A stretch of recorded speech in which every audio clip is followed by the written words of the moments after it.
サンライズ武士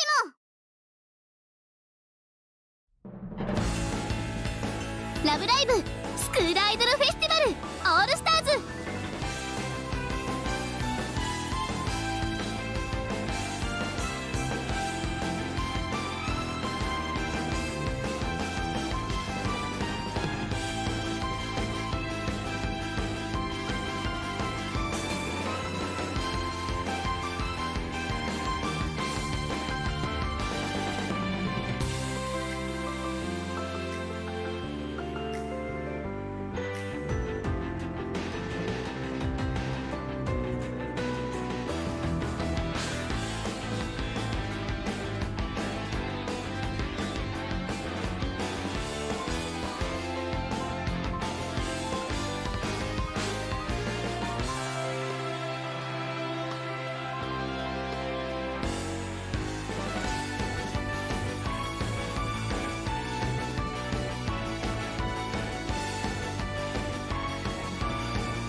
春のメッセによしこちゃんがかわいいスタンプを入れてくれたんだ。あなたにもいっぱい送るね。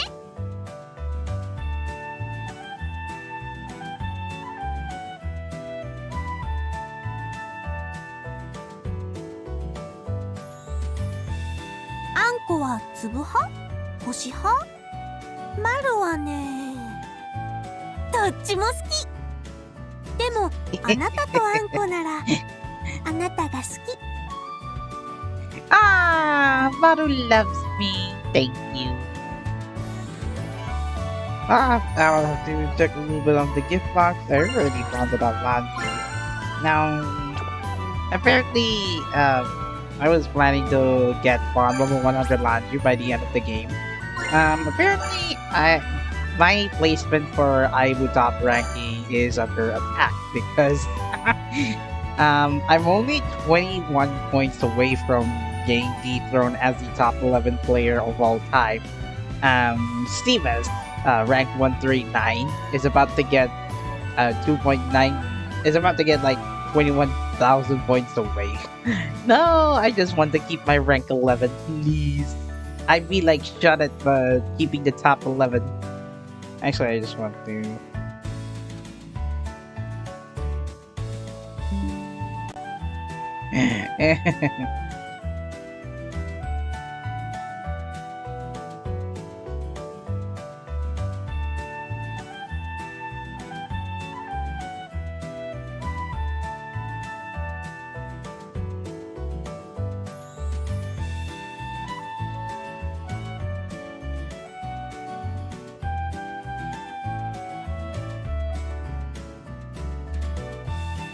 There.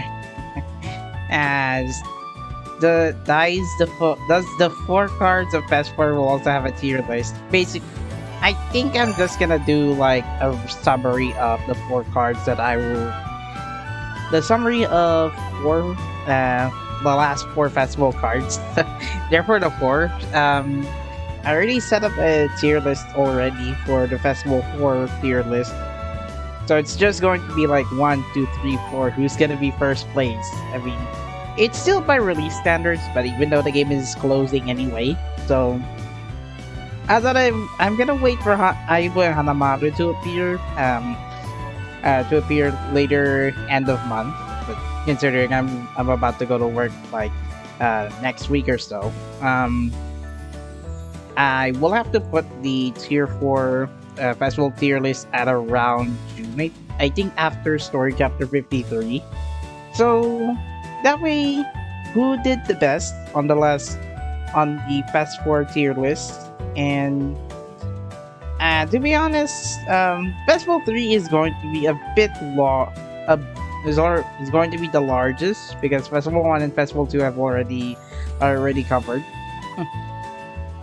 Is this still necessary? The game is closing anyway. Bahala na si Batman moments.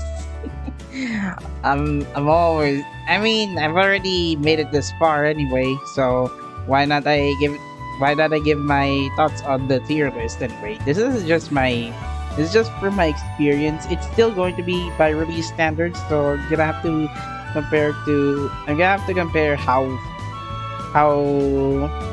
impactful the cards are when the banner was released. I'm not going to compare them to the modern standards, like in the state of like All Stars is already closing, and Goga still hasn't done an expert song or voltage ranking for months now.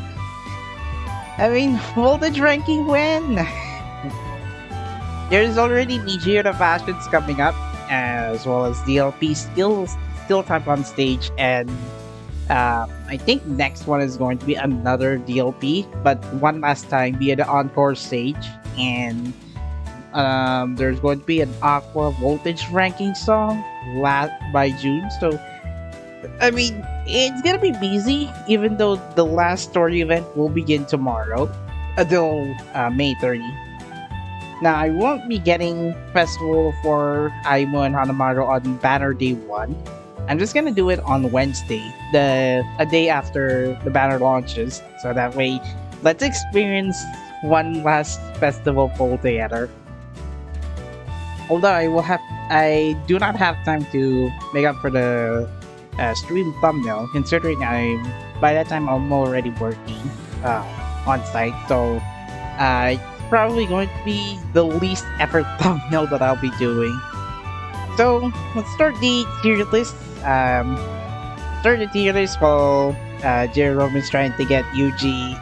It's now actually reading Uma Muslime's events character story. What am I even thinking? So let's see. I've already compiled the category tier list, but I will show you I will show you those later. So, let's begin the tier list. Read the Gothic Lolita made it a must. Joking, of course. I mean, Rina is a pure SP fill overcharger. I mean, not gonna lie. It's just that she's only useful on a few challenge songs, like Jingle Bells or Love the Life We Live challenge difficulty. Those are the two only pure attribute challenge songs. And also, Nemurel Expert. No one with Kanata song. Wonder if I can do this in short, simple manner. So, I'm gonna have to refer to the card. I'm gonna have to refer to the All-Star Skid for details. So, we'll start with Mia and Kanan. Those two have already announced a month before their banner was released, because apparently, after Festival 2, Caleb already transferred the responsibilities over to Bushiroad as publisher and Minet as the developer. So, Kanan is apparently like half of Festival 2 raid, which was back when I was making a tier list for the incoming 3rd anniversary. You may recall, Rin is pretty much good for the natural, for those who have natural voltage gaining cards at that time. But however, Karan might have copied Rin's Festival 2 Rin's skill set, which is now red nowadays. So, Festival 2 Rin has already been outrun by Hanamaru's skill set. So for that, fortunately, I will put Karan on the good tier list so far. So it's just a 19 because, well, Rin has already because I think Minet, because of their inexperience with the game, Festival 3 Kanan's skill set is similar to Festival 2 Rin.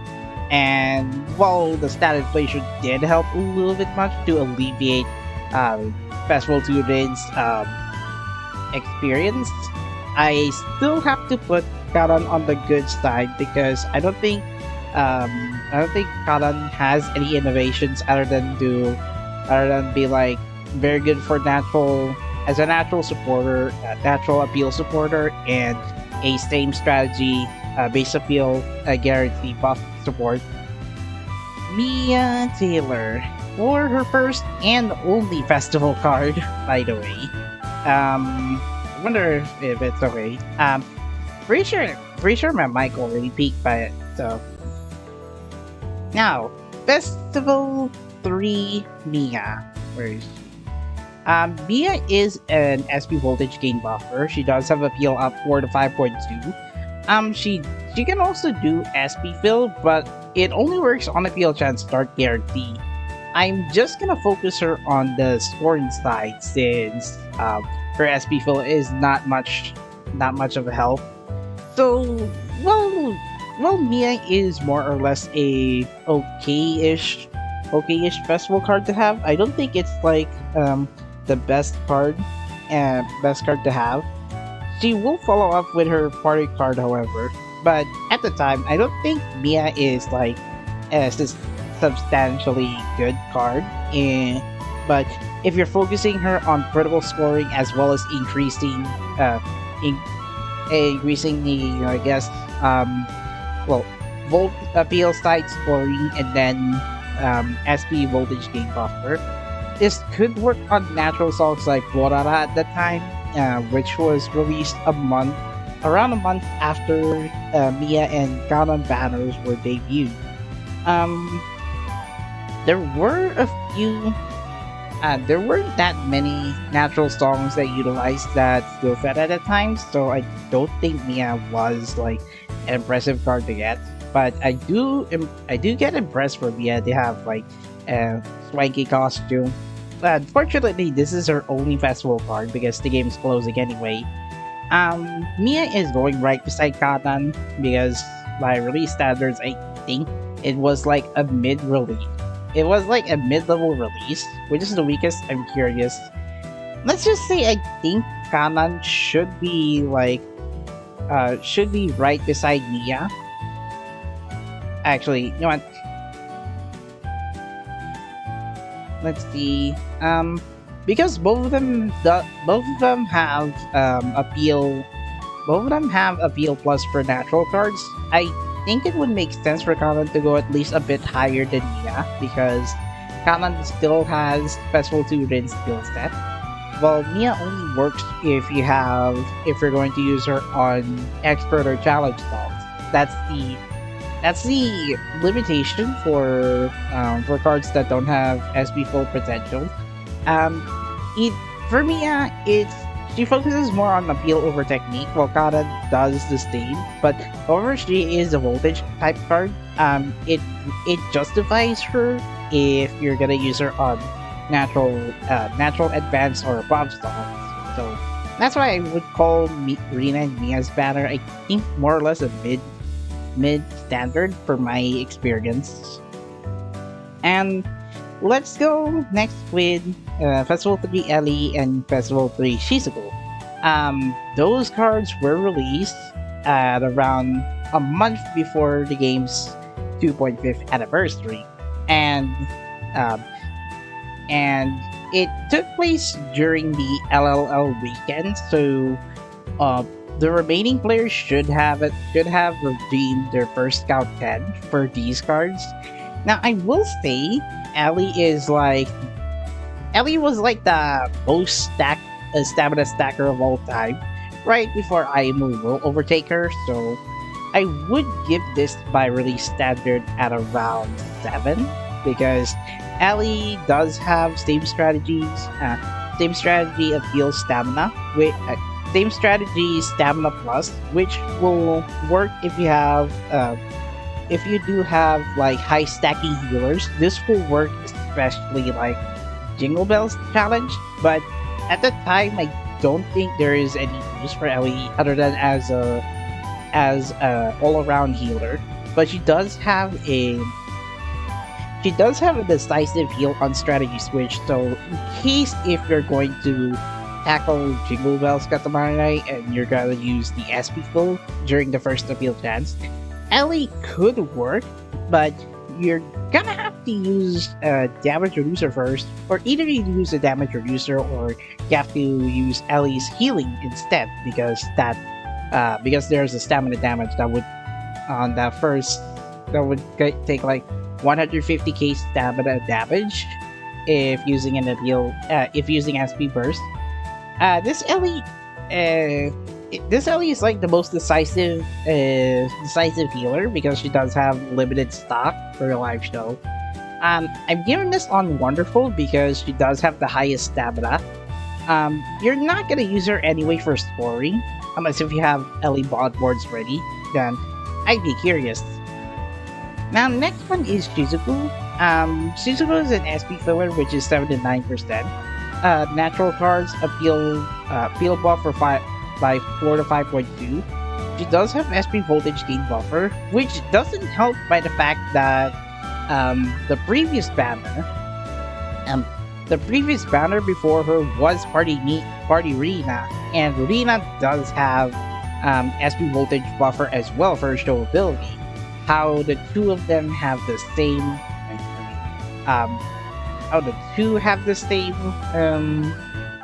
same natural SP type combination and SP fill is just a bit curious to know why. So I would give this Shizuku, however, on the 14th on the great tier list. Not much like groundbreaking, rather she's like another SP filler that you'll need if you need to like if you need like a natural SP fill team for Borara expert. So I mean, it's not that much to think about. Next one I'll have to do. Next one is Yo and Kasumi. Now, Festival 3 Yo is a voltage gainer. She also does voltage gain on appeal chance success, which is guaranteed. 10.5% of her heal. However, the limitation is that Yo is aqua biased. So if we have notable aqua full voltage gainers, I think like Hardy Daya, imagine that could work. Yo could be useful for landing action, yeah, which was available at that time. Also, you may not with a challenge if you're smart enough to like reduce stamina damage at the right time. This Yo card is useful if we have an aqua team full of voltage gainers. So while restrictive, I give this Yo, however, a bit higher than Shizuku because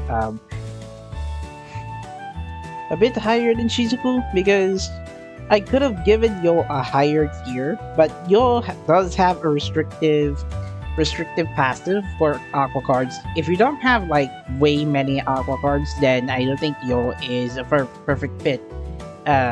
Even though she does have full voltage gainer, I think it would be best to fully utilize her skill set. Next one, SP Shielder Kasumi. Now, Kasumi is an SP type shielder, 28 to 40% of her technique. The big upside for Kasumi to whiplash against your skill set is that she's gonna be useful eventually in Mijuku Dreamer Expert, which was not available at that time. Now, while you cannot use her as an SP fill, considering her skill set focuses on the defense side, this Kasumi, the main appeal for Kasumi is that she will always heal on appeal chance start technique. So by the time the first appeal chance starts, if you manage to get Kasumi to shield as much as possible, then you'll already have like spare time to fast the appeal chances. And considering the fact Kasumi does have backup shields, and in case if you're about to hit stamina damage notes, then with enough heals from starting appeal chances, I think Kasumi might be able to maintain a stamina drain. So she'd be best to back up with SP burst healers or guard type healers. So, or skill type healers if you're curious enough if you're gonna use technique based healing. So now I think I could give this Kasumi a bit higher than Ellie, and she's also on the same strategy, so she is going to be close on the critical rate so far.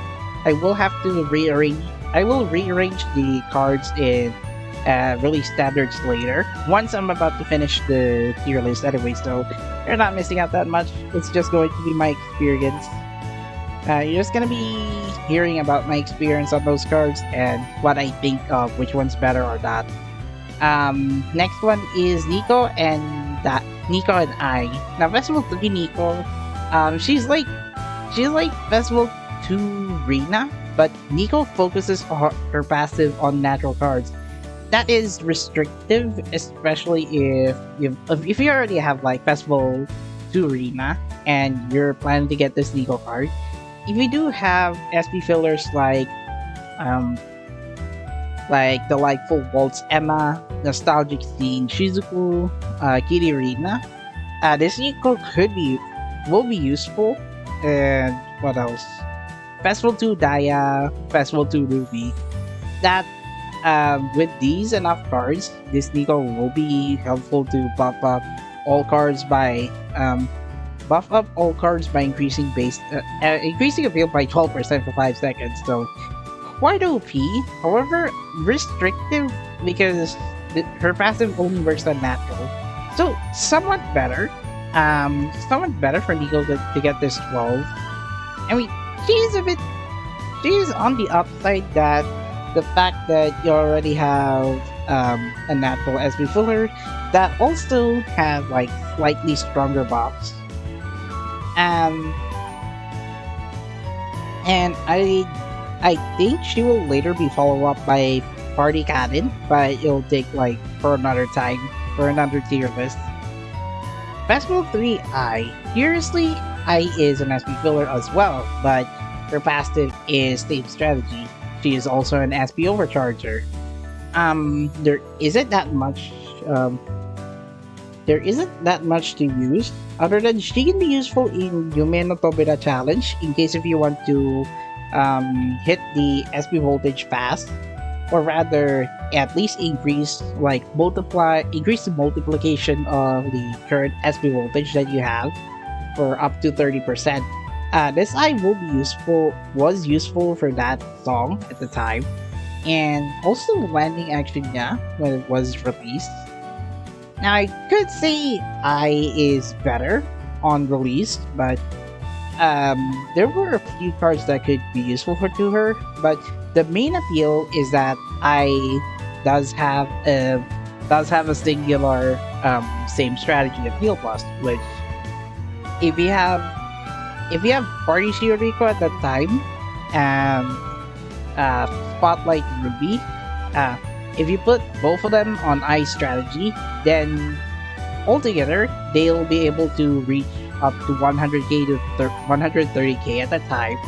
So for a full SP overcharger, and because she does have a same strategy combination, same strategy synergy, I'm putting I on somewhat better than the rest of the cards.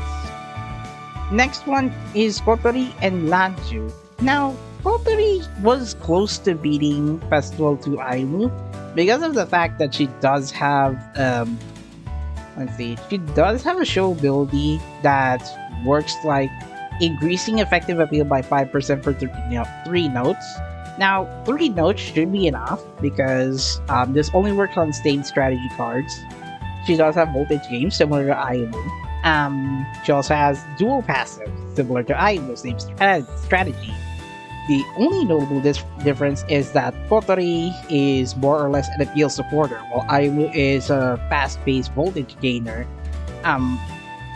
Voltage gainer by like 50% faster, because there's going to be like a future card, there was going to be a future festival card that it will be guaranteed to the point where it will guarantee a voltage gain every tap, but for now, I'd say I would put this Kotori somewhat higher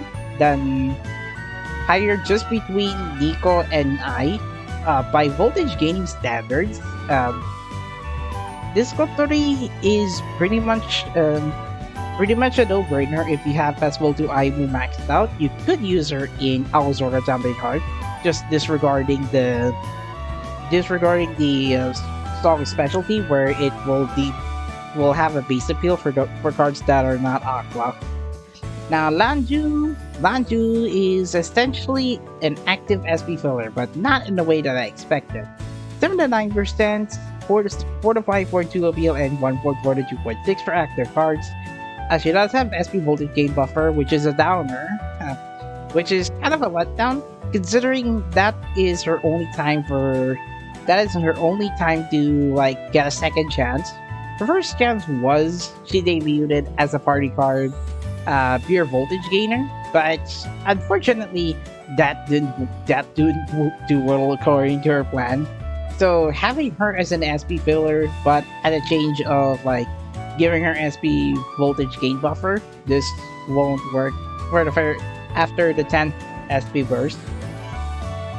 The fact that Lanju tried to work hard to at least win back the game's reputation by having her overpowered cards, I think it's fair to say it kind of feels like a bit on around the same path as Shizuku did, because Shizuku does have SP voltage gain buffer, but only works on appeal chance success. Lanju, on the other hand, is on SP burst, so somewhat more effective than Nostalgic Siege Shizuku. I think I would give Lanju on the great tier. Somewhat better than Festival 3 Shizuku, because Lanju's show ability only works on SP burst, while Shizuku does this on AC success. That's why I give her somewhat higher. one role higher just before Yo. Another one, I think, another next banner is going to be Festival 3. Let's see. Festival 3 Ruby and Festival 3 Rina. Now, at that time, I think it's around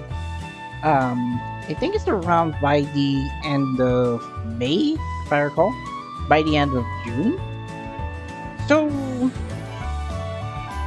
I would consider Ruby one of the best skill type cards to get, but considering the upcoming card will be somewhat better, I will have to reserve Ruby at around I'd say on the 9th for now.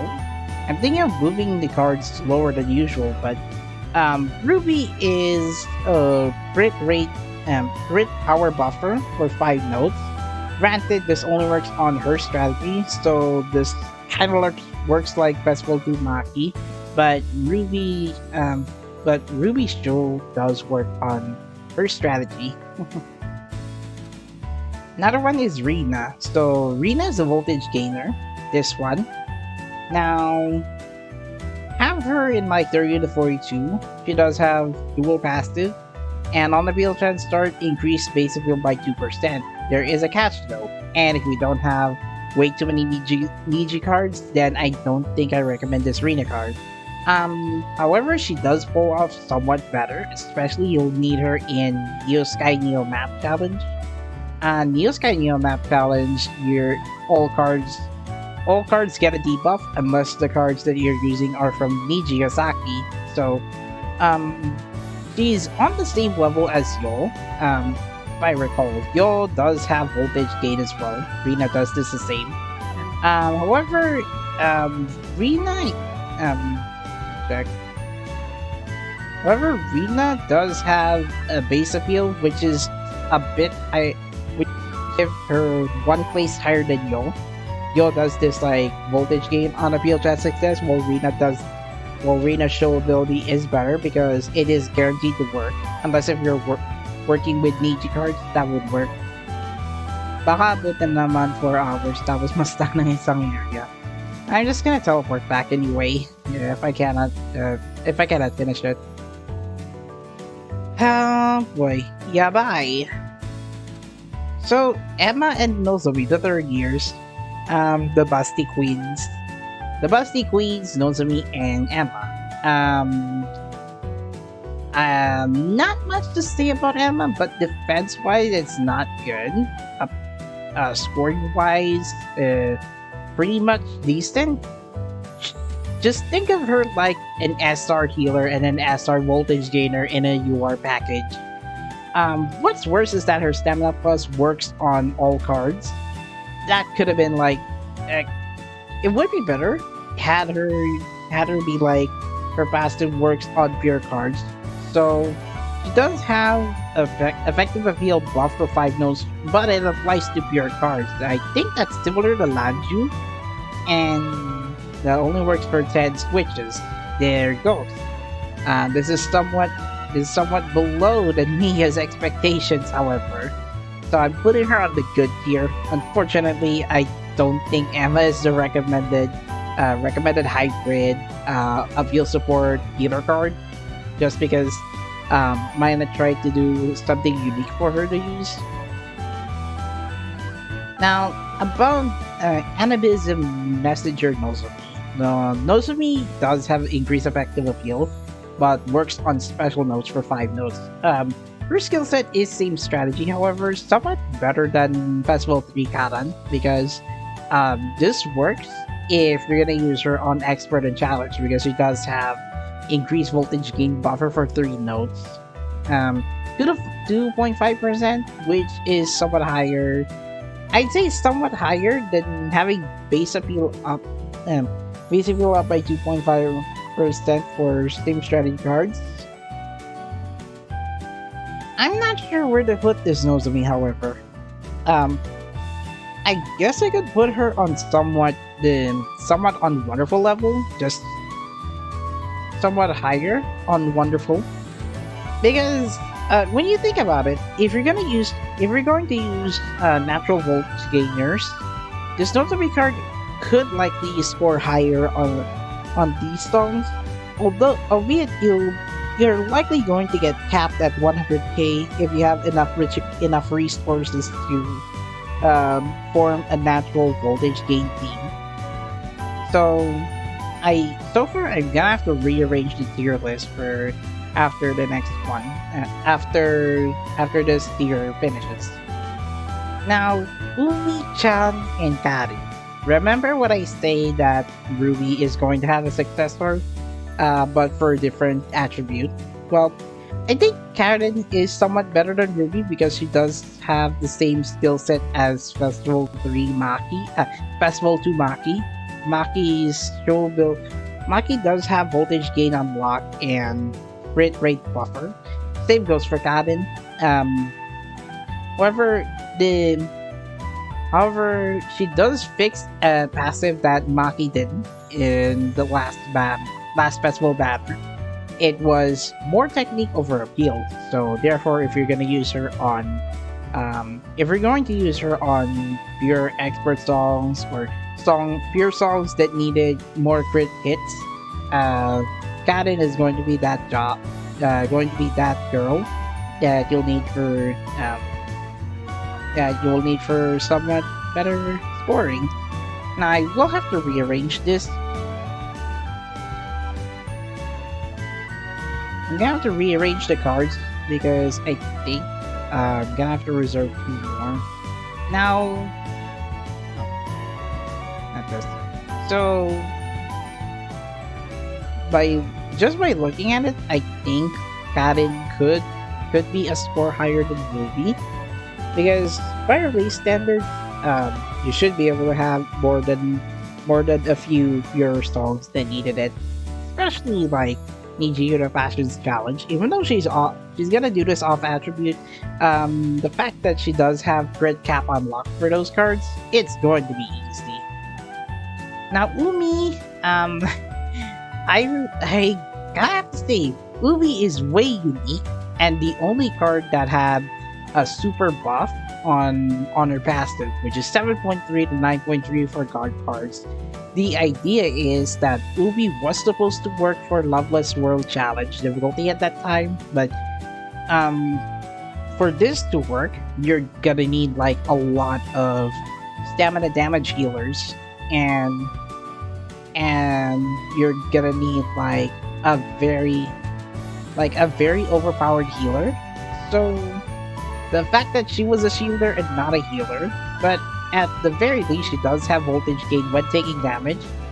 The problem for voltage gain showability to work, only 3 songs, I think 4, can utilize her showability. Hitoshe Shungaki Koeru, Wariyaski, Landing Action Ya, and Loveless World Challenge. It's very niche to use, so unfortunately I don't think Umi is going to be like an OP shielder, but she does have rest and spot at about the wonderful spot. Now for those wondering why I haven't put them on the critical list yet, because I do have Chica and Aimo ready to talk to you guys about this. So Chica is an SP filler. If you do have your SP fillers like Mari, this Chica, however, beats at the top of the top, which is 30. So far, SP fillers are still overpowered even with the 3rd anniversary update, which increases the voltage cap unlock, and they got even better because of the increased cap. The only issue is that existing SP fillers will have to change their insight skills if they want to at least utilize the magic song or more. That's why I put Chica on the critical list on the 3rd spot, because holy moly, she is way too powerful. And not only that, she increases base appeal on SP burst, but 50% chance just to avoid her being like being overpowered. stackable like Festival 2 Hanamaru, but Giga does this way better than expected. And Festival 3 Ayumu, well, she is now the literal queen stamina stacker of all time. Even after way too many cards after her, no other card after Chica and Aibu banner have even beaten the point of her stamina stat, which was at 16,537. Props to her. She is the card needed for Loveless World Challenge difficulty. You can use her alongside Festival 3 Umi. The fact that she was a shielder with a healer, however, and also it was so powerful. I don't think Aimu needs to have another healing show ability or stamina stack to make this matter, because she does have appeal buffer for 4 to 5.2 for smile cards.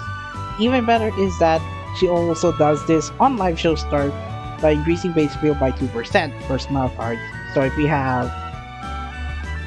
have smile SP fillers, smile voltage gainers, Aimu is the go-to card. Pretty OP healer of all time. Even if you're gonna use her on non-smile songs, she's still going to work as much as possible. Just unlock Aimu bond boards and she might be able to reach 20,000 stamina stat. Or even better, 24k. I tried that. I think that was my current record for this Aimu card, which was 23k with show buffs accounted for, and with bond boards accounted and bond levels accounted for. I think my Festival 3 Aimu did reach around 20,000k. So for these cards, and it was released on the game's 3rd anniversary, I think it pretty did well for various degrees. Chica for being the overpowered SP filler with stackable appeal buffer, while Aimu being the candidate card for Loveless World Challenge, defense-wise. And who would have thought? Rin unfortunately is a crit supporter. So critical power buffer and critical rate buffer for same strategy. It's pretty cool, Festumaki wise. And same strategy 5 to 7. The only difference is that this only is her show ability, which only works if she were to hit critical mode, and it only works for 20 times, add 30% of her appeal to the voltage. I'm pretty sure this looks mid, unfortunately. I think this is somewhat better than Barney Rid, but either way, I don't think it's like it's like a good standard option. So I'm gonna have to rearrange the cards now. I'd say put Nia here, Rin here, and then Galan here. So somehow I think, hold on, Nanju here, Joel here. I think Rin could be better than Rina, I think. So yeah, that's what I would think of. Rin is somewhat better than Rina by release standard.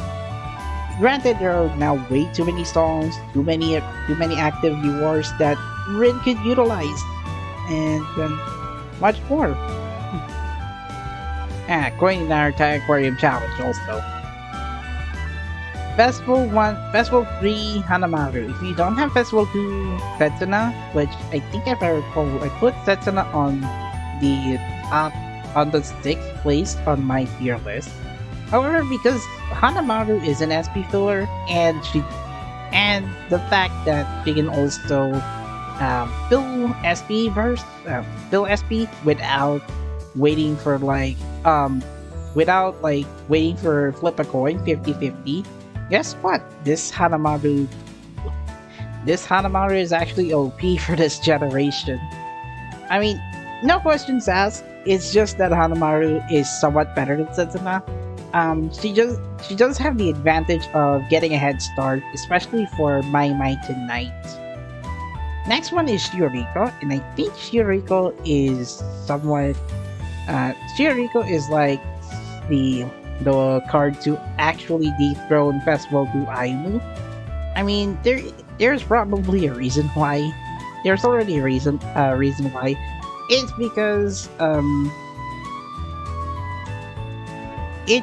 the voltage gain buffer that could be useful for elegant songs. Plus, she does have very high appeal and high technique, which is way better than Festival to Aimu stats. So, for Shioriko to beat her in terms of appeal and technique stat, as well as somewhat higher buff, I think Shioriko got fourth place marker. Another one is Mavi. Mavi is an effective appeal buffer for same strategy. Now, her skill set is somewhere off the clock because base appeal 3 to 4.2 and technique up by 0.9 to 2.1, affecting all cards. Somewhat better than Party Ellie, just like 5 times less, 5 switches less than her, but in exchange for that, 10% additional voltage gain. Now, I'd say would put this Madi a bit better than. I guess I could put this Madi a bit better than Rin. Although the caveat is that Madi is like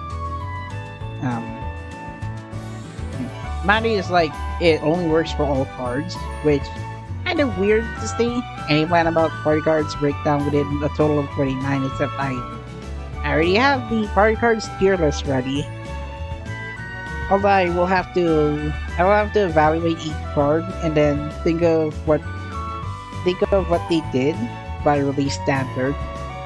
Now, for now, the Festival 3 cards I'm focusing on because, well, it's already completed. Next one has to be Hanayo and Setsuna. Now, Hanayo is better than Festival 2 Rina. If I recall, Rina is like on the 7th place on the wonderful tier list. Now, because I divided this to 6, I guess Hanayo is somewhat better than, let's say, Shioriko. Hanayo is better than Festival 3 Shioriko because she does work on a different SB fill method.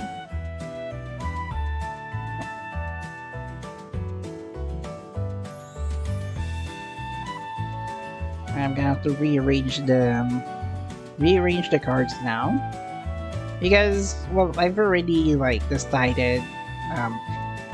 I guess Hanayo on the 5th list because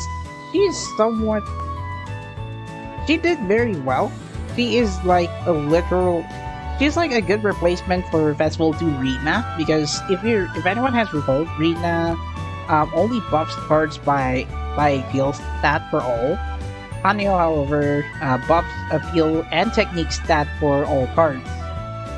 Just a dual passive upgrade. Now, another one is let's see here. Another one is Festival 3 Setsuna, and Setsuna is somewhat of an upgrade to her Festival 1 card, but instead of her skill having voltage gain, she instead switches her to effective appeal buffer for 5 notes. So yeah, as long as you're focusing on that strategy with her, alongside other voltage gain scores or SB fillers, Setsuna will keep stacking up the effective appeal for 5 notes, and they have individual countdowns, of course. However, that is better than her Festival 1 card because she now has a technique stat buffer. It's just that her show ability is voltage gain, which is guaranteed, but at the same time it's 7.5 of this card.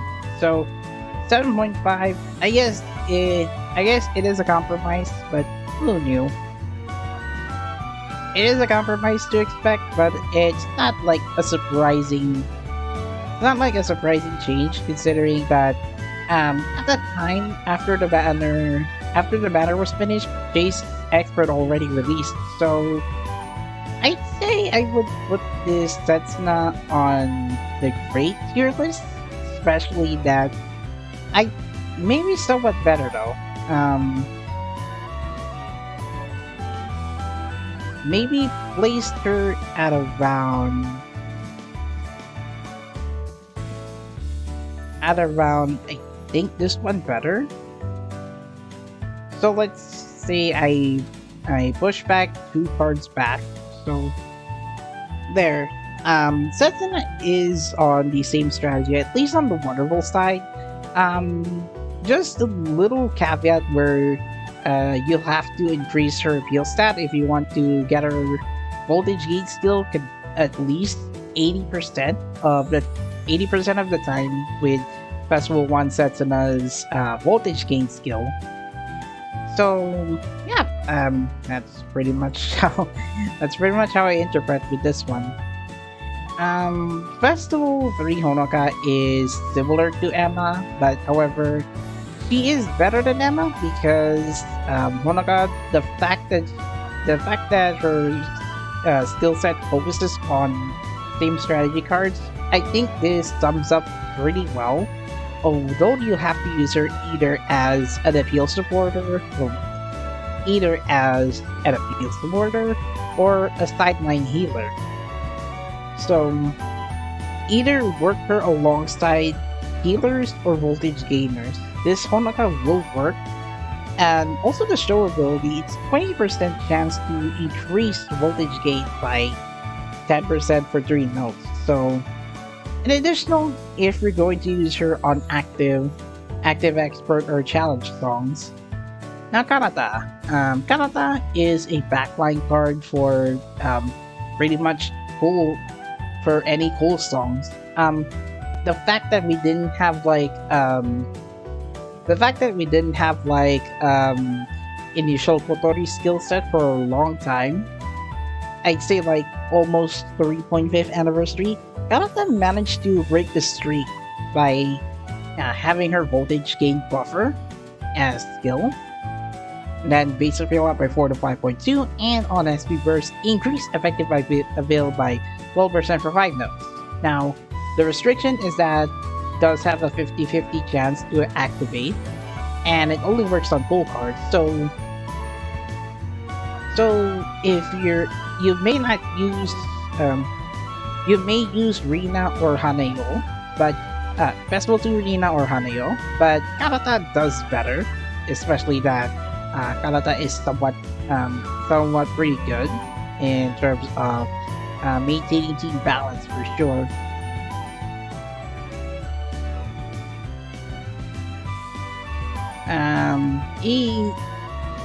I'd say I would put this Kanata somewhat better than I guess Rin and Mari. Now on the 18th and 19th, 29th and 30th, Naya and Yoshiko. The banner did feature 2 aqua cards, so Naya first, voltage gain buffer, appeal and technique buffer, and on appeal chance start, she does have a chance to increase base appeal by 7%, but it only works on active cards. So if you have an active team, say like the cards say like Rina, Setsuna, or Honoka, this Daya card was useful for Koini Naruto Aquarium Challenge, Meta Going Expert, Meta Going Expert, as well as what other active songs? Okay, I forgot. I forgot which song. But I think Daya did better, but not as better as Kanata. Even though she does have an appeal chance start, which is better than the on appeal Gen 6S. Maki must be 2. I doubt it. I doubt it. So I think Dia has to work somewhere. Well, Dia is a voltage gain, voltage buffer, so I'd say on the same ballpark around Kotori and Nico. And you know what? If you don't have Party Kotori and you're considering some alternatives, I will bring this Yoshiko, however, on the number 2. Because Yoshiko is an SP filler, natural 7 to 9%. Same strategy, 5.7 and 1.5 to 3.5 for technique. A bit less than Party Kotori, which had larger passive stats by 2 levels higher. And Yoshiko does have skill rate buffer for 5 nodes, 15% for her strategy. So kind of like stats inflation wise, I think Yoshiko is better than Party Kotori at that time. So while less powerful than Kotori, Yoshiko managed to like give us a skill rate buffer SP filler for fastball lineup, and that is the only card that we're gonna have. And see.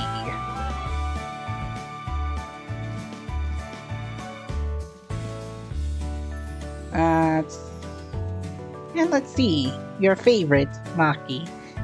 Elegant voltage type card. She does have dual passive for all cards, and on tap, similar to Setsuna. So I'm bringing this Maki. Let's right. Come on.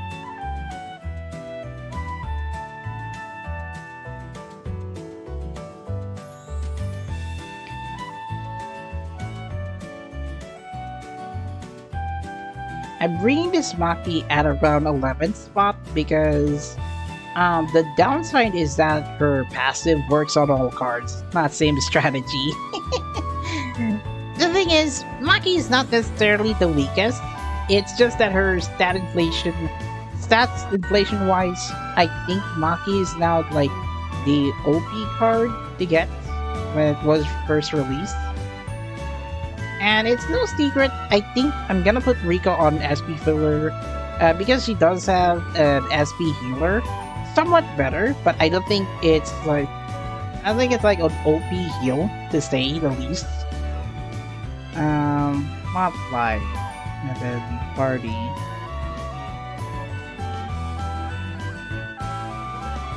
I'm gonna have to consult on All-Star Skidada, but I think Maki is like now the strongest appeal buffer of all time. I'd say, where do I put Yuriko then? Now, let's see. I'd say Maki is around the same release standard, right close to Shioriko, because Shioriko does have somewhat better passive than Maki, because Shioriko does this for elegant cards, while Maki for all cards. So, and it's around the same level as... That should be around the same level for Shioriko and Maki. I couldn't pick one of them who decided to dethrone Aibu from the last gen's banner. But yeah, overall, these are the cards that I picked for this tier list. So, the strongest has to be Hanamaru because of her SP fill for every strategy switch you do.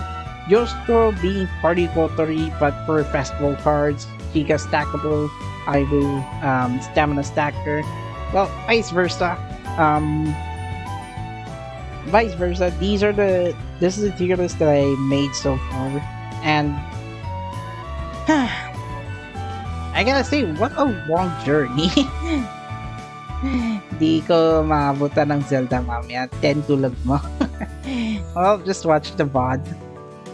And the tier list, however, now the tier list, there is a caveat though. While I was making a tier list for, While I was making a tier list for these cards, there are way too many voltage cards that I have to deal with over SP fillers.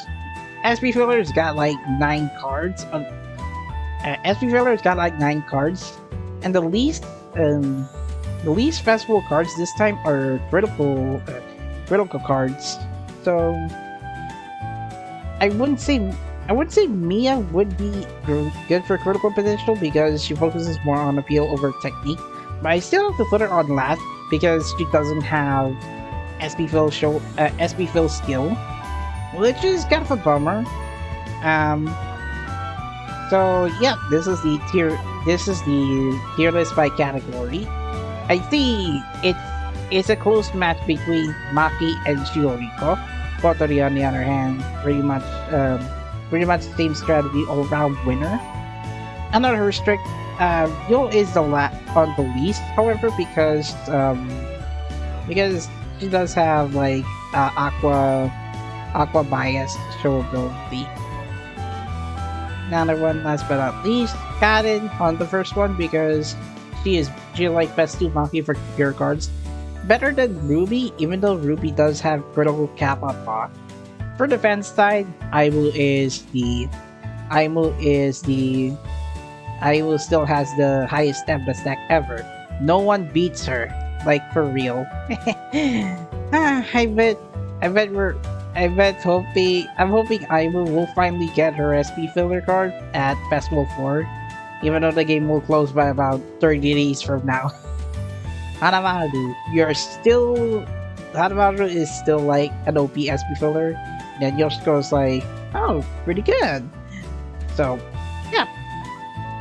That's all for this tier list, so yeah.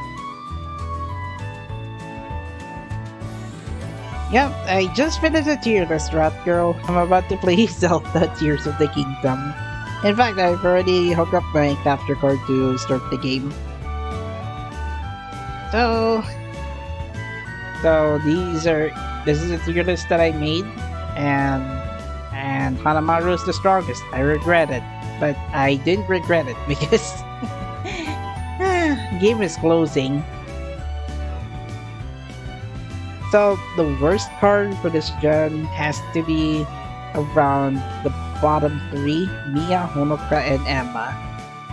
But not necessarily like the weakest so far, as long as you have mod levels and mod boards to consider. I mean, you'll have a good set of cards for your collection. Next one has to be party card tier list, but I will do this for another stream.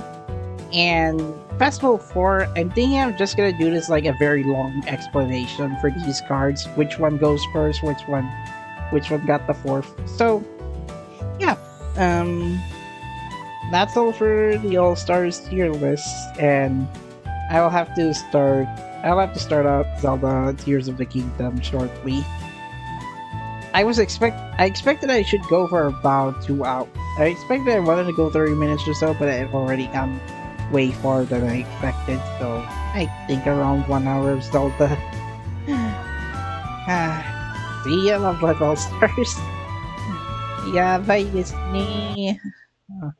It took me like 1 hour this time. It took me like almost 1 hour just to do the tier list. And let's see, save nameplate. Not this one. Genshin? No!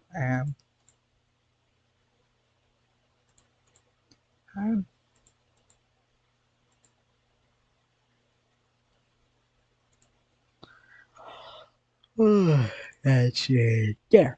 I find that.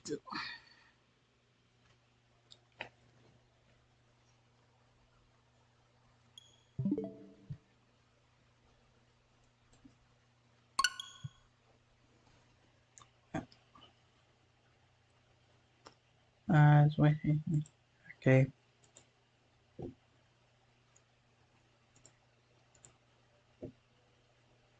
I can't believe it. Jerome has he.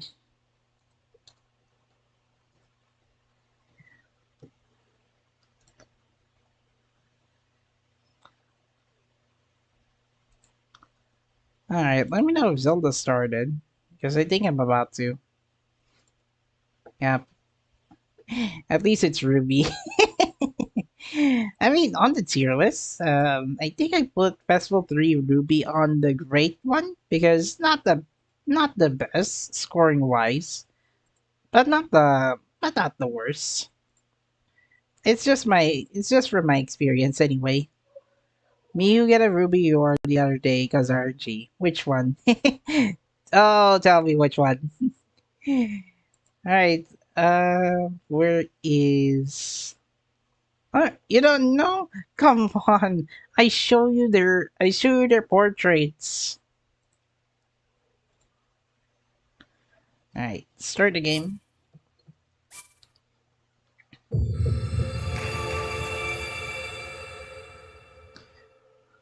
It's from the reroll banner. I mean, it could be anything. Spotlight party festival.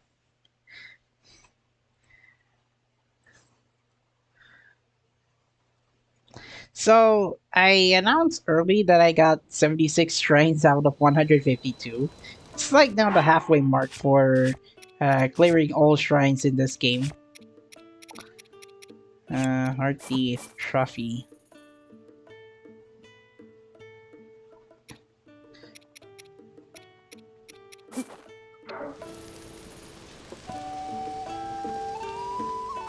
I'm just gonna prepare some food before going to finally doing the main event, main quest actually. Wait, is truffle a fruit? I don't think it is. Enduro shroom, and then Pavilion shroom. No, it turned into a mushroom skewer. Gosh dang it. Where the heck's the sky shroom? No, I can't waste this. Yeah. No sky shroom. Okay, never mind. Gotta use it carefully. I don't want to waste it. Gloom resistance because just in case the main dungeon has gloom in it. Bomb, apple, wild berries, simmered fruit, C. Mighty bananas, and then I don't know which one.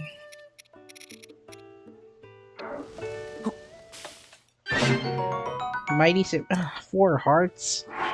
I don't know which one. I don't know which one's better. I just keep collecting items anyway. Keep collecting items as I go. I'd say Mighty Banana. Actually, no. Palm fruit, and then apple, then palm fruit. Oh. Simmered fruit again? Whenever you appear, I always have a ruby bread. I wonder if there's a side. Might want to start reading right now because I'm not sure how long. I'm not sure if Love Live staff will like archive the main story over on YouTube. Like I wish they should, because game's over. Oh great! I keep rushing those fruits. It does not work. Increased attack power in cold temperatures. Yeah, I might use that. Oh wait, this will actually counteract.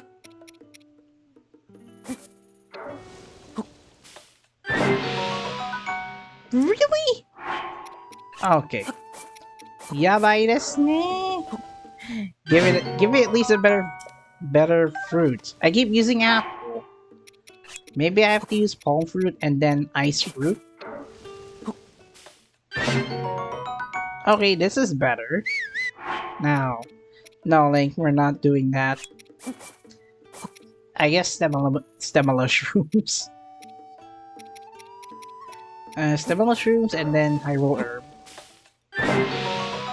Dang, this one's better.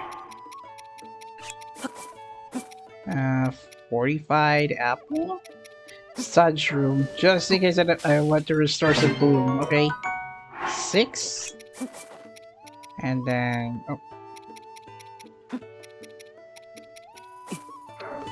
Actually, just a little bit less. Okay, never mind.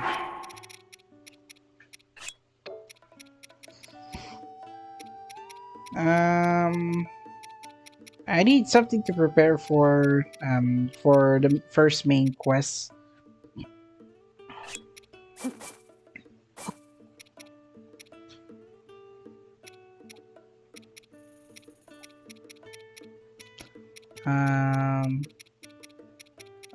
Maybe use the blue bokoblin guts and then don't make this dubious fruit food. Hearty elixir. I have 2 new games. I don't like reading stuff in games unless it's it's a Sonic game. I mean, there's Sonic Frontiers. Mighty Banana's the best item in the game. Prove me wrong.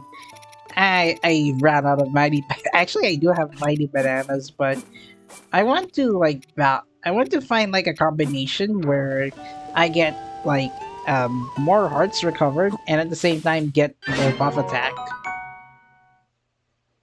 Luckily, I got the Mighty Simmered Fruit at level 3 attack up. Maybe this one?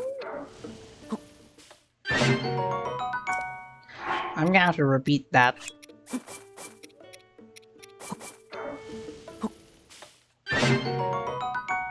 Ah, okay, so Alright, then I guess that could work. Worm Stafina, increase cold resistance. Actually, I'm fine with Link wearing Snow Quill set, so I don't need to use the Worm Stafina. Swift Carrot, increase movement speed, and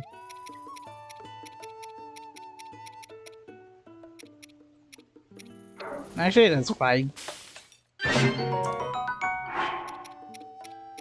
Iron Shroom, Glow Sun. I have a lot of dark clumps for a reason. I think with this many, this should work for my main adventure over at Hebra Region. That's the first thing that so that's why I really work out like I have like 3 hours on Frontiers. It's a good game. I just have no idea what to do. I mean, think of like Sonic running around open world Green Hills zone. There, you get the then you get the rough idea on playing Sonic Frontiers. I've already set a teleportation mark on Hebra Region, just around Rito Village. So I'm thinking of going to Rito Village first, and then clear out the main quest, the region phenomena over on Hebra, the one with the Hebra snowstorm. I'm gonna do this one first instead of going to the Zoro's domain. I think I already did this in Breath of the Wild, so I'm fine with going for any other order. I'm also dry. My throat's dry all the time. No! Yeah, by the sneeze. Oh? Hello, Korok. Hello, Sticky Stalker. I mean, Charlie said that. I think Charlie did said that, something similar to that, or something somewhat familiar to that. I'm confident enough with my full stamina wheel, and 13 hearts. Link should be able to clear the first domain, even though I'm like over prepared. Swallow's Roost. Yeah, pretty sure we always swallowed. I need fish though.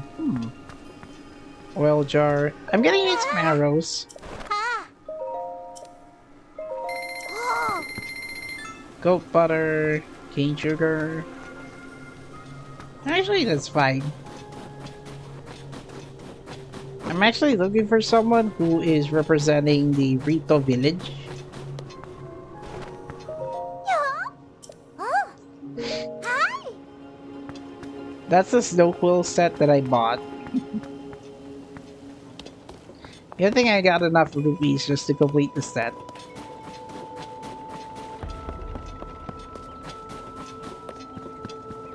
I'm not sure who sleeps in this nest or something.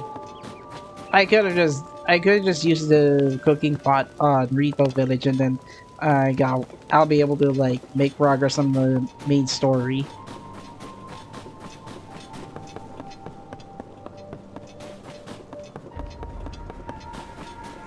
So if I were to go to the top, hello.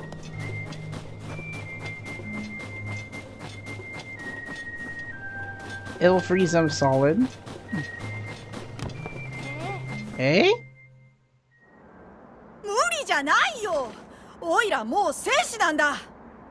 あのでっかい雲を調べるくらい一人でだって余裕 I'm だ too よ。 busy playing Overwatch 2. It's my new game. もたもたしてたら。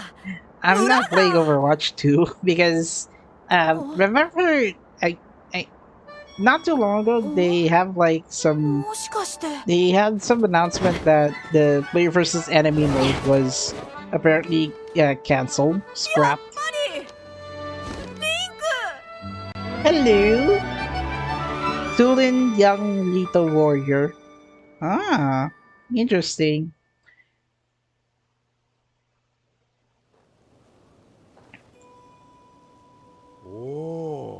Oh, Teva. They told me you were missing. It's good to see you doing well. Teva, the new Rito Elder. I wish I could remember who was one of the riders of the Guardian, the Ancient Beast in Breath of the Wild. Oh. も It's fine, kid. You can help us. う。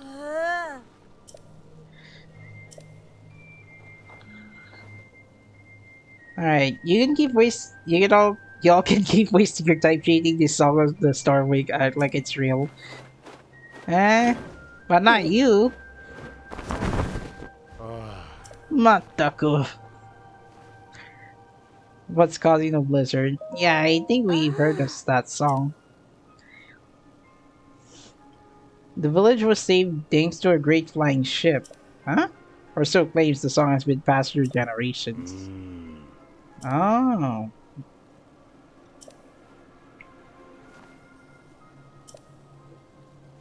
So wait, the ship did cause a snowstorm around the Hebra region?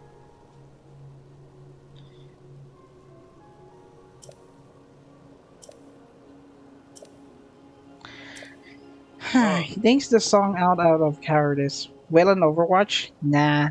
You can play Overwatch without loot boxes, but they should have just keep the loot boxes. But I think it's just for compliance in certain regions.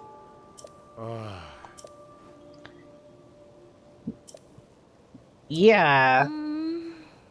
Not gonna lie, the last time I played Zelda Breath of the Wild, this area was not that cold. You see the two bonfires out that way? Oh, I did.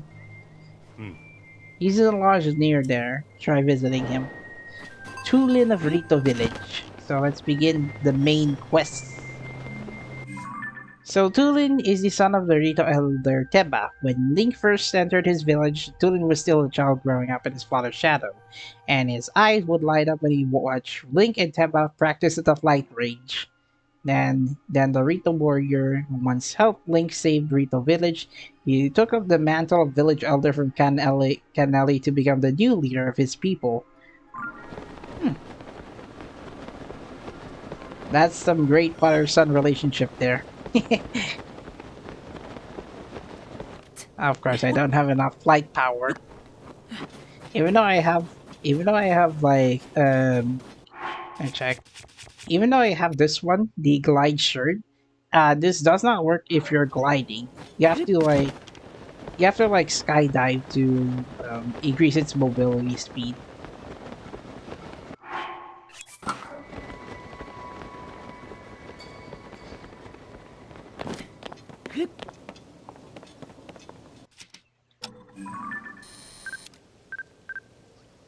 Oh, that freaking whiz robe. Come on, take a picture. Take a picture! Nope. There. I'm not spending money on Overwatch. I'm not planning to go. I'm not planning on going homeless. Well, good. Overwatch doesn't need to be like pay to play anyway. It's just full of cosmetics. However, how they monetize the cosmetics is through Battle Pass. Uh, Jerome is thinking of buying a Switch Lite. Come on.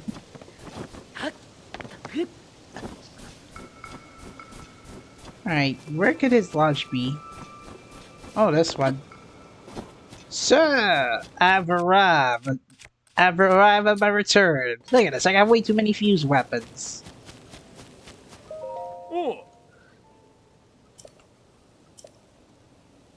They eat up a lot of firework, but it's worth it. You can spot them even from up the air. Oh, they can't beat the spotlight set up around that fancy sky view tower. I've already activated it.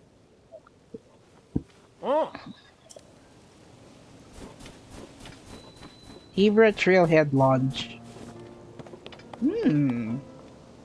Are you? Misa. Oops. Soldier Construct Horn. I mean, the few stuff in this game just makes Zelda a bit unique from from Breath of the Wild. Okay, sir, your heart. Recently, though, a lot of people are boycotting because they canceled PvE plans. Yeah, that's what I was. That's what I was talking about. The player versus enemy one. That was supposed to be like their marquee feature for Overwatch 2. Like, have at least have at least like a single player campaign or a co-op player versus enemy campaign. Like, I didn't, I didn't know how tough it is to see like paladins discontinuing the Switch port and then Overwatch 2 canceling player versus enemy plans. I more or less played paladins back in the day. As I sometimes come back to play paladins, but on PC now, moving forward, considering the Switch version is gonna get shut down. They're on their way to the south, Hebra South Summit Cave, northeast from there.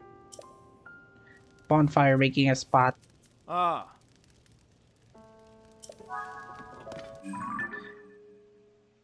Wait, where do I find it?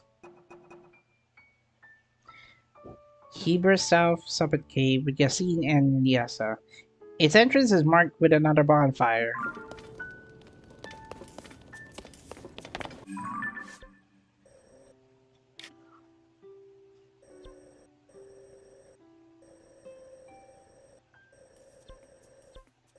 Tronox Pass, Rospo Pass.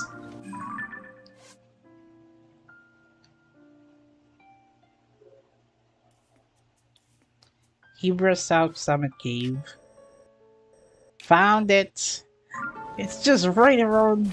I just have to go climb up the ladder. Alright. Now I'm playing this without heads-up display, so I'm already experienced playing Breath of the Wild, and Tears of the Kingdom's Pro HUD is better because you only get to see minimal information needed. I don't even need the minimap. I just have to press the minus button and then check my location. Well, it is somewhat a bit inconvenient. Inconvenient over just using the normal HUD. It's somewhat better.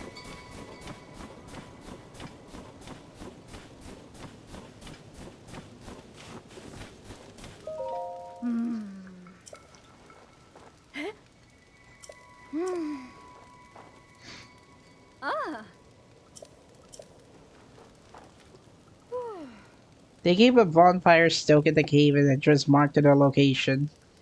Dang. Alright.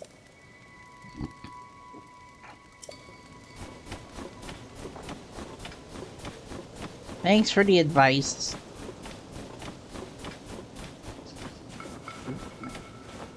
Oh yeah, Link is not using a bow.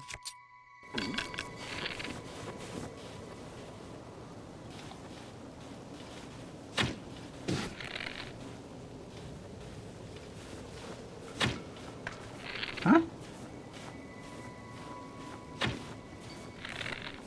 What the heck? Don't make me waste arrows.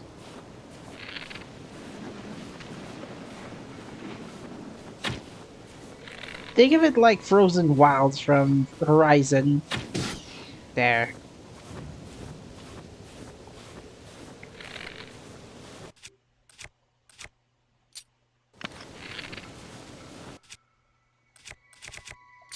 I guess shockproof.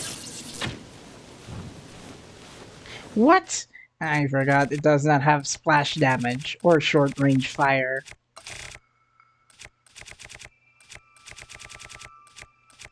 Alright, gonna have to use Pharaoh's spike now. Goodbye.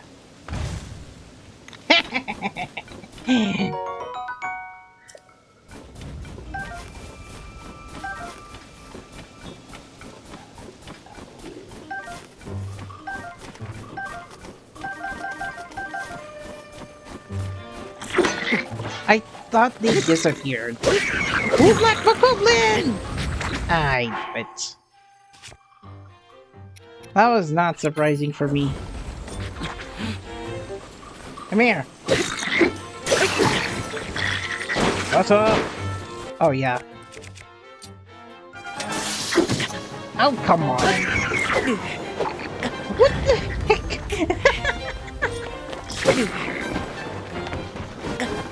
What was that for? Hello? Come here. There. Die. Feathered edge. That's why.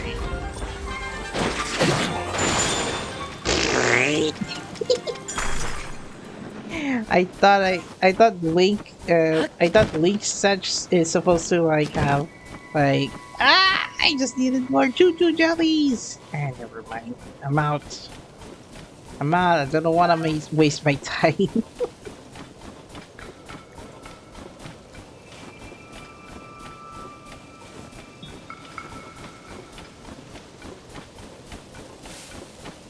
I just wanna feel this moment.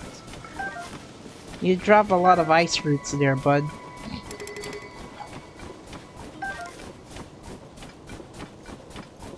I just wanna get it. I got trolled. I thought there's supposed to be fruits.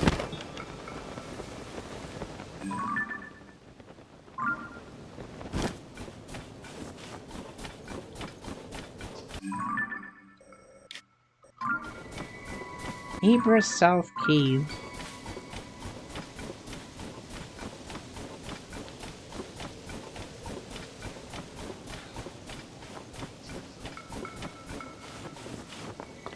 Huh?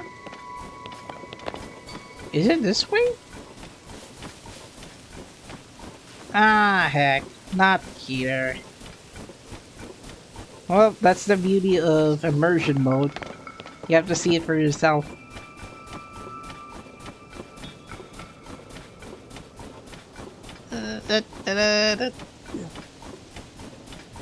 Oh my gosh, where could the caves be? I think I'm lost.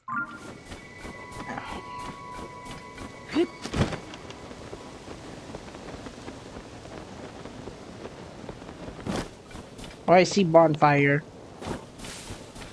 Levian, I'm freezing. Ah, thank you. Oh? Oh. Ah. Good luck finding Tulin. Yay, words of encouragement.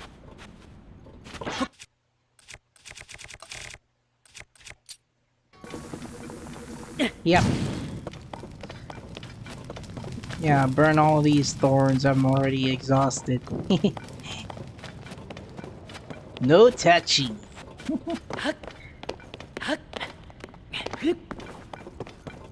Oh my gosh, there's a lot of spikes there.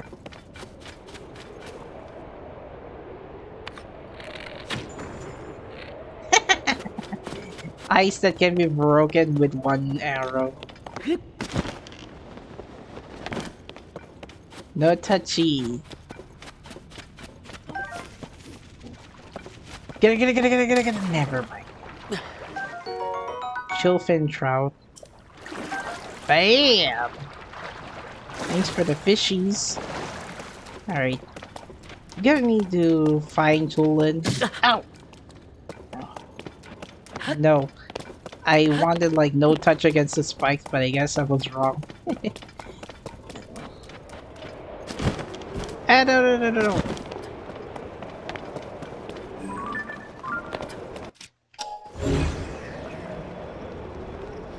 Alright. Sheesh.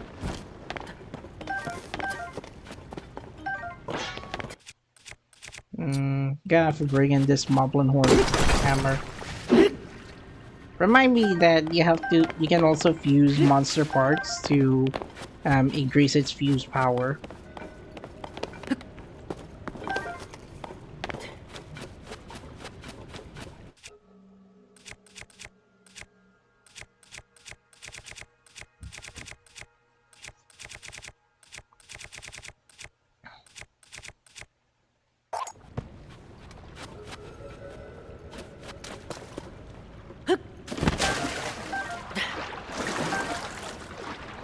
Nah.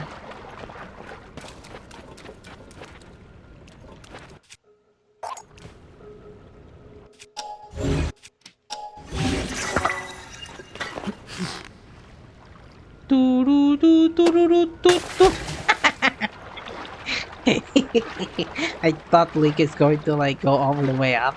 Alright. Oh, does not work.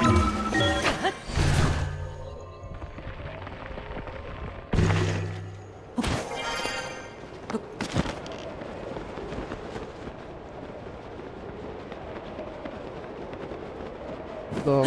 Oh, whoa. No. I forgot that skydive.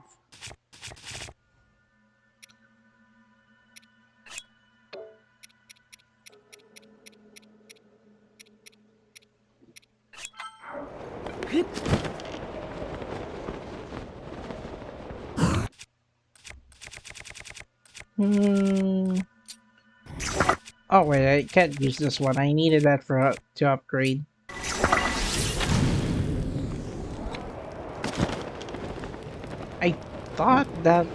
I thought it could be something else.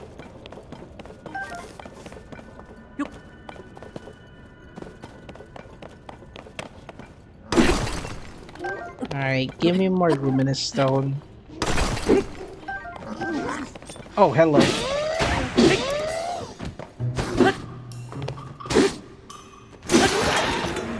There. Now where your brother's at? Those horrible claws, I got way more than I expected.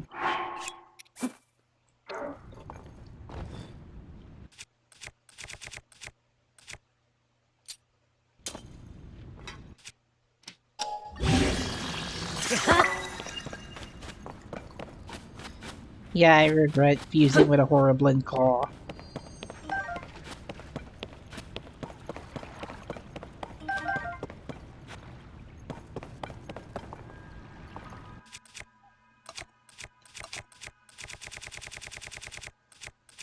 Where could the flint be?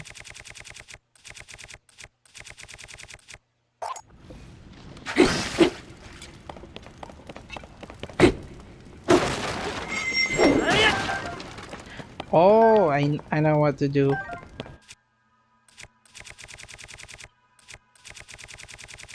Pinecone. My gosh, I can't see it.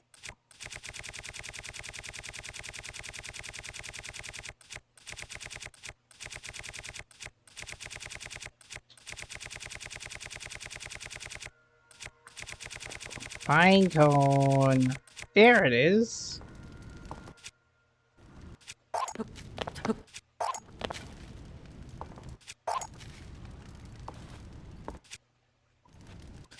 Set this place on fire.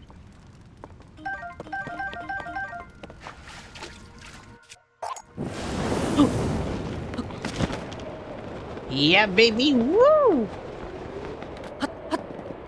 Alright, I figured out how to use the pine cone. Literally, it was in Breath of the Wild. I didn't even use it that often.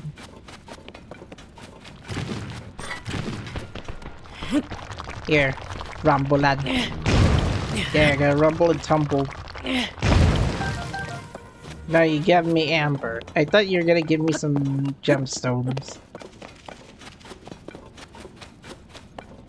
Bomb flower.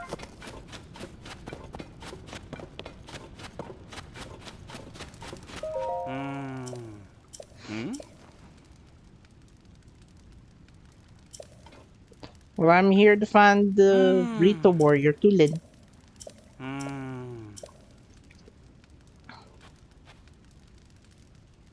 You can spot a lone cedar tree, Talodove Peak.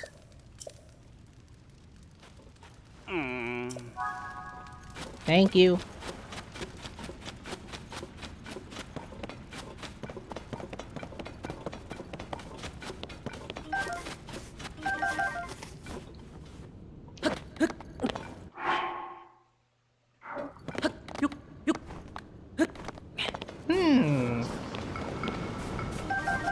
Alright. Lone Cedar Tree at Talonto Peak. Well, I found a cedar tree. Frickin' army of bokoblins. Hold on, I'm just gonna get some drink. I'm already parched.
Alright, save tier list and then...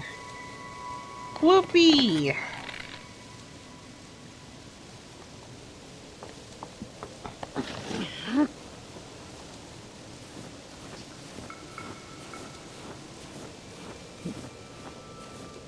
I'm just gonna sneak attack them.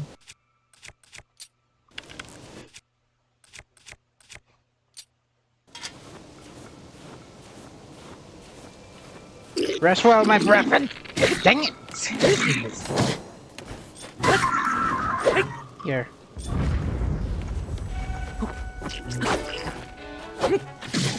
Ow.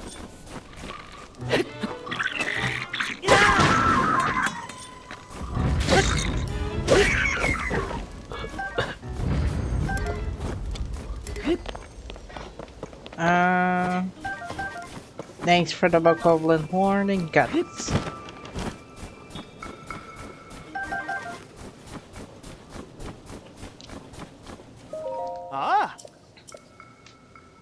I've eaten a special rice to get this cold. Try letting it go.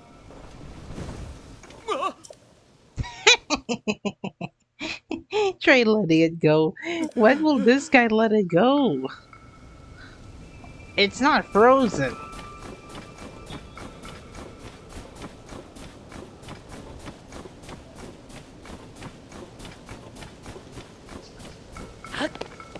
I missed that wooden chest actually, so...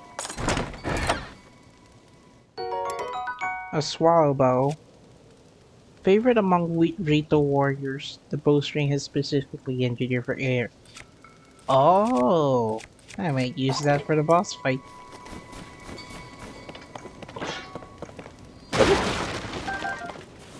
Just more arrows.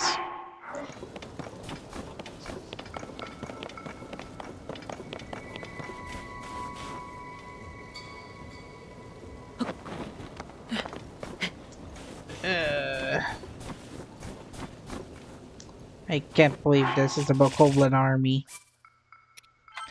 This didn't happen in Breath of the Wild, so they added this one for a special mechanic.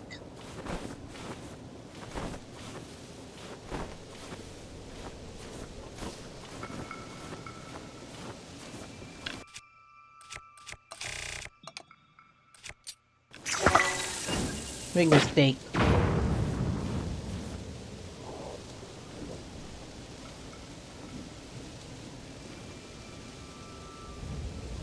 What's it? What's it? Come on, bird. No! You're so close to dying. Come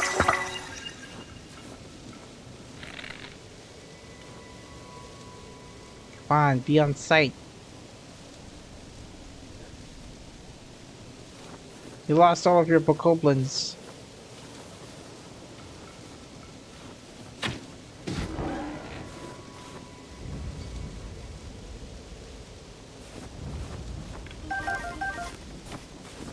At least I don't have to deal with you anymore.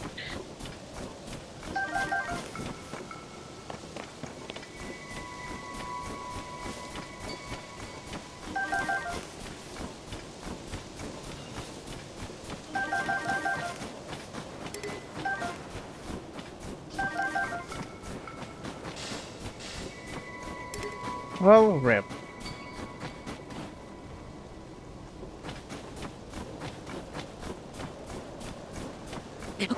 I'm just gonna climb up. Wait, dash on my way to the top. Ooh.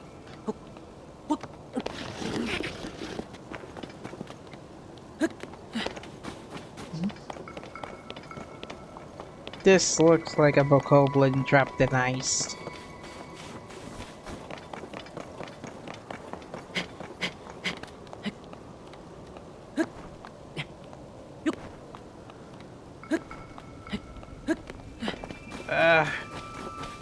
Alright, I'm in Toronto Peak.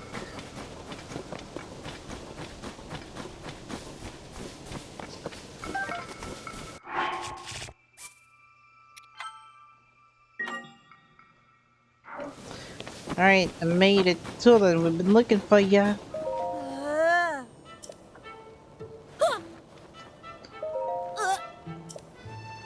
Run. Ah. Yeah, that stupid bow napper got your bow. Alright, I'm just gonna get it for you. Hold on. Yes. Did you know I can blow strong gusts of wind anywhere I feel like? Alright, Tulin's power of wind. When Tulin's aura is charged, he can create a stream of wind that blows straight forward. This can be used for bursts of speed above paragliding.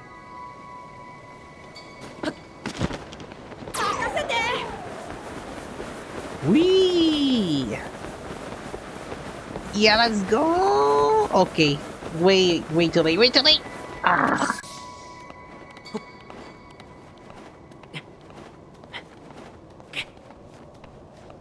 It's a good thing I had full capacity stamina wheel.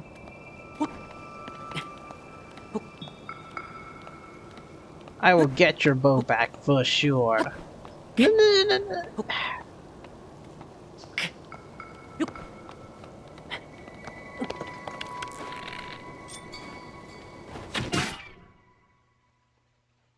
There, just one shot. See, kid? Nothing to it. See, I got your bow back.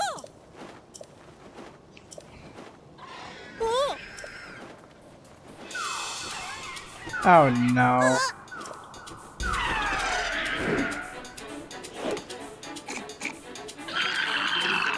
Alright. You want some?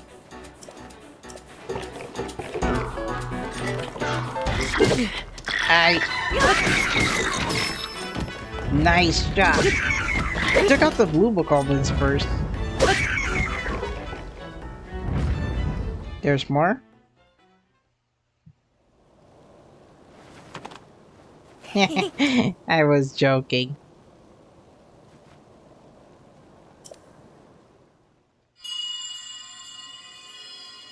Oh. Our memories are getting recalled. Oh.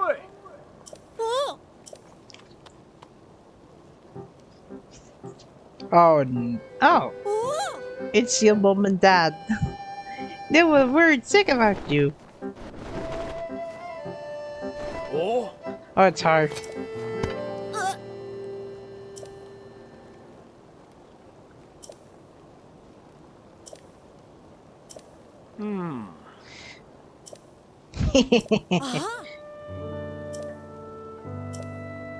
I mean, I've already cleared out a wave of goblins before.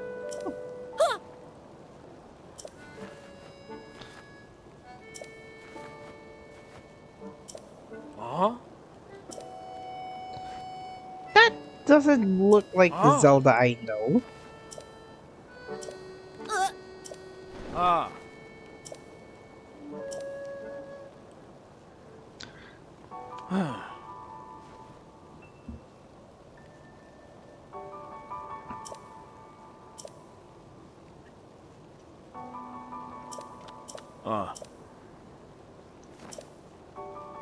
Tulin will be the finest Rito warrior of all once he understands the value of working with his allies. Oh.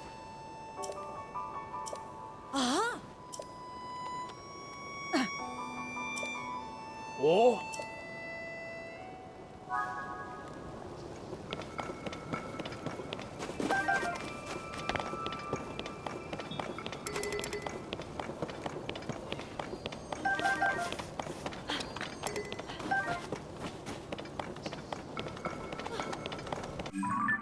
Alright, where could our next destination be?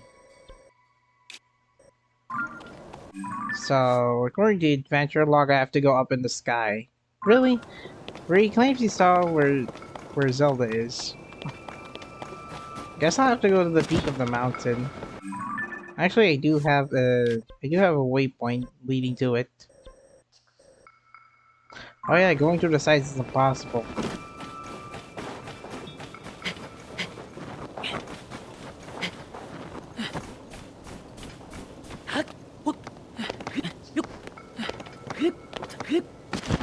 No! Oh, you have to do two at once. Yeah, I have to do the second. I have to press the A button the second time to activate his gusts. Alright, Tulin, let's go up. Alright. His pendant is glowing, that means he's ready to use another one.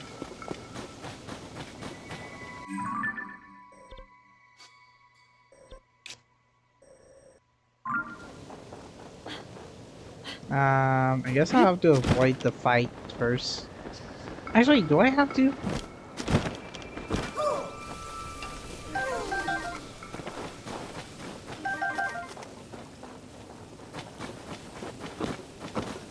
I'm just gonna avoid the fight anyway.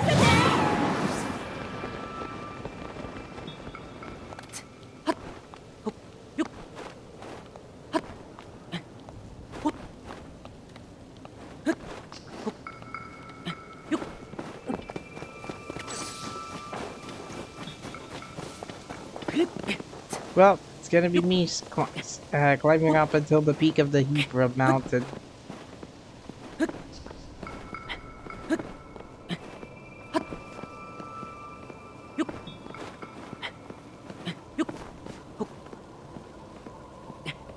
He's gonna run out of stamina quick.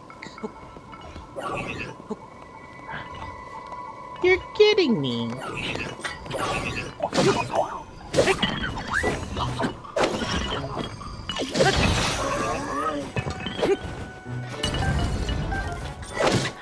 Ow.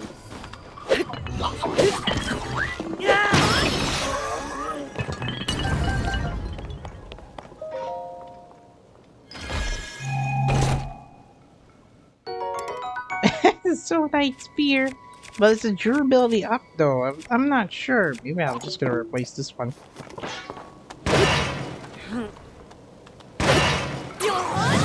Not yet! Ah. I rested by mistake. Alright. Almost there! Not yet.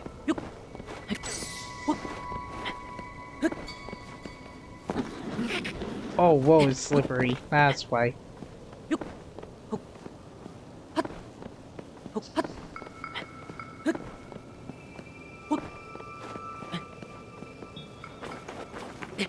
That's a decently slope mountain.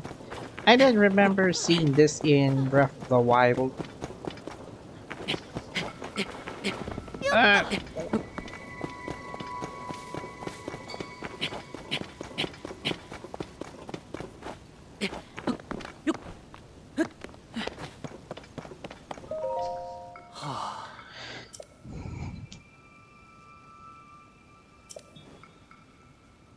Oh. Oh.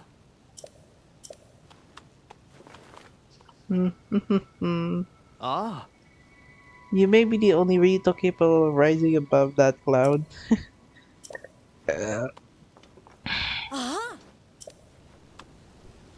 Let's go.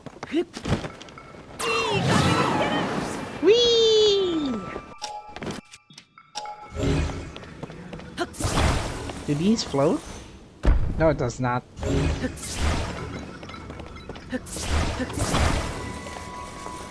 So I have to go to the hurricane just below, from below, not any other side.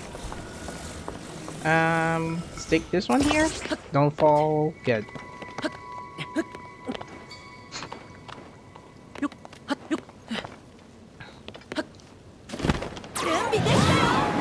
Yeah.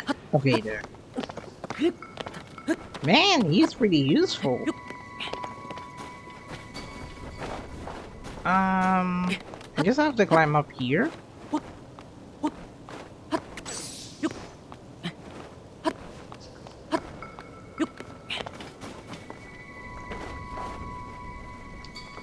Oh dear, how am I supposed to go here? Through here. There. Now what? I don't have... Maybe I could use a rocket device and then...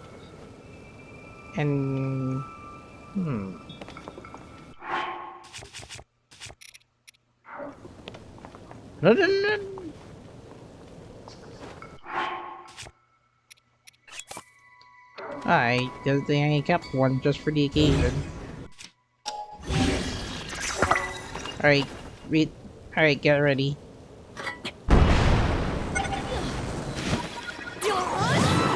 Whee!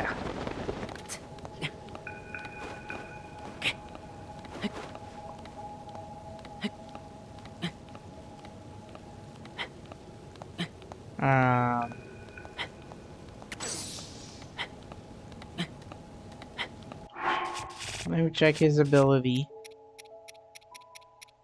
What? I can't find his ability? How am I supposed to climb up?